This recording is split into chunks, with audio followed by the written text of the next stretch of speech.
Tātad, kur tautamētas, tur arī dziedāšana. Latvija ir arī visas skaistās Latvijas maliņas. Tad mēs nodziedāsim vienu dziesmu latgaliski. Iemācīsimies piedziedājumu. Voi nav žāļi, atstot savu jaunu dīnu.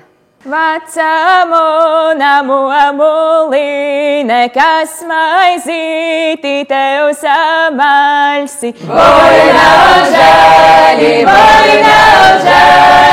atstot savu jaunu dīnu. Hei, meitine, ko īdama ar maizīti atvodīsi. Voi nav žāļi,